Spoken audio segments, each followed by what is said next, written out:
Greg's personal life was unraveling, but that wasn't enough. I wanted his professional life to suffer too.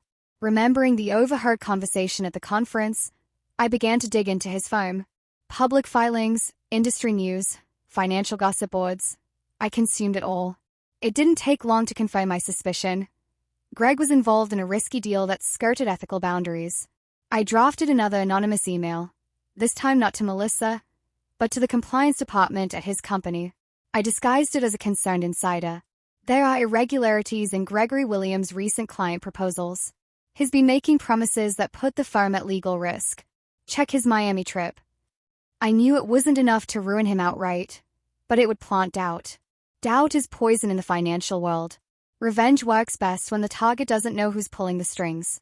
So I decided to step into Greg's line of sight again, just enough to confuse him. One Thursday evening, I waited outside his favorite gym. When he emerged, I accidentally bumped into him. "Greg." I let my voice lilt with feigned surprise.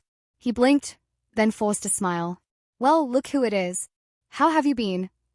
"Busy," I said, brushing a strand of hair behind my eye. "But good. You?"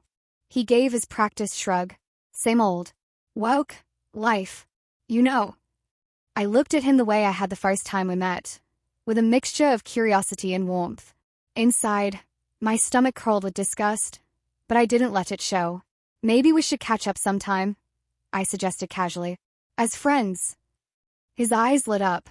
Just a flicker, the predator sensing prey. "I'd like that." Hook, line, sinker. We met for coffee the following week. I dressed carefully, professional, alluring but understated, enough to remind him of what he'd lost, without appearing desperate. We talked about trivial things, laughed at silly jokes. I played the part of the forgiving woman, the one willing to let bygones be bygones. All the while, I studied him. The way his knee bounced when I mentioned his wife. The way he dodged questions about work. "Do you ever think about that night?" he asked, his voice low. I tilted my head, pretending to ponder. "Sometimes." "Do you?" His smile gave him away. He still thought he had control. That was the beauty of it. He didn't realize he was the one being played now. I strung him along for weeks. Casual coffees, brief phone calls, chance encounters that weren't accidents at all. I became the ghost in his periphery, always there, never demanding. He began to lean on me, confessing small frustrations about Melissa, about work. I encouraged it, gently steering him to reveal more. One night, after too much wine, he admitted that the Miami deal had gone sideways, and that he'd bent a few rules to keep it afloat. I recorded every word. The next morning, I packaged the audio into another anonymous delivery, this time to both his firm and a financial watchdog group. Destroying Greg privately wasn't enough. Men like him thrive on public adoration. So I plotted something more dramatic. Melissa was hosting a gala for her charity, an elegant evening of champagne and speeches, attended by the city's elite. I made sure I had an invitation through the network I had built. On the night of the event, I dressed in deep crimson, a color that demanded attention. When Greg arrived with Melissa on his arm, our eyes met across the room. I smiled, slow and knowing. His face paled. All evening, I positioned myself strategically, chatting with donors, laughing with Melissa's friends, always just within Greg's line of sight. I never approached him directly, but my presence was enough to unnerve him. During the auction, I leaned close to a group of women and whispered, "Greg looks stressed tonight, doesn't he?" Almost guilty.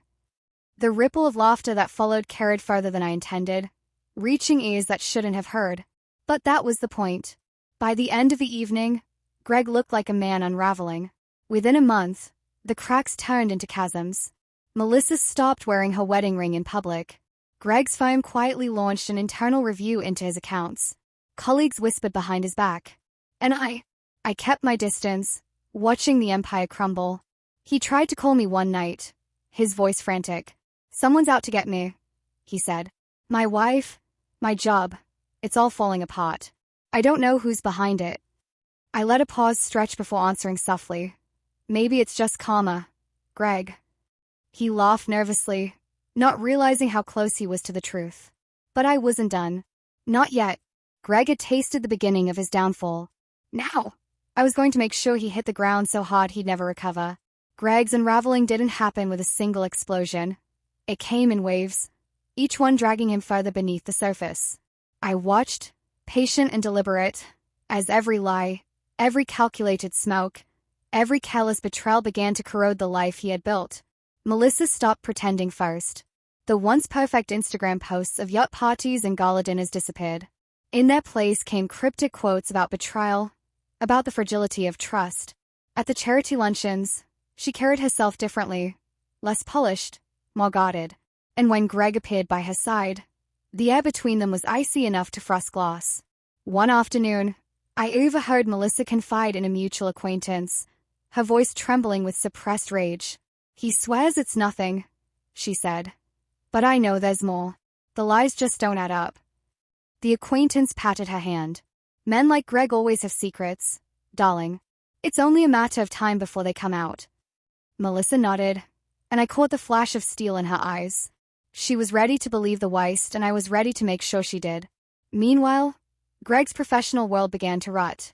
Greg's unraveling didn't happen with a single explosion. It came in waves, each one dragging him further beneath the surface. I watched, patient and deliberate, as every lie, every calculated smoke, every callous betrayal began to corrode the life he had built. Melissa stopped pretending first. The once perfect Instagram posts of yacht parties and gala dinners disappeared. In their place came cryptic quotes about betrayal, about the fragility of trust. At the charity luncheons, she carried herself differently, less polished, more guarded. And when Greg appeared by her side, the air between them was icy enough to frost glass. One afternoon, I overheard Melissa confide in a mutual acquaintance, her voice trembling with suppressed rage. "He swears it's nothing," she said. "But I know there's more. The lies just don't add up." The acquaintance patted her hand. "Men like Greg always have secrets, darling. It's only a matter of time before they come out." Melissa nodded, and I caught the flash of steel in her eyes. She was ready to believe the worst, and I was ready to make sure she did. Meanwhile, Greg's professional world began to rot. The internal review at his firm turned into a full-blown investigation. Clients were pulled in for questioning. Files were combed through. Rumors spread quickly in financial circles, and soon Greg's name became synonymous with unethical risk. I fueled the fire. Each time I uncovered another detail, a late-night meeting with a client, an offhand comment in an online forum, I slipped it anonymously to the right people.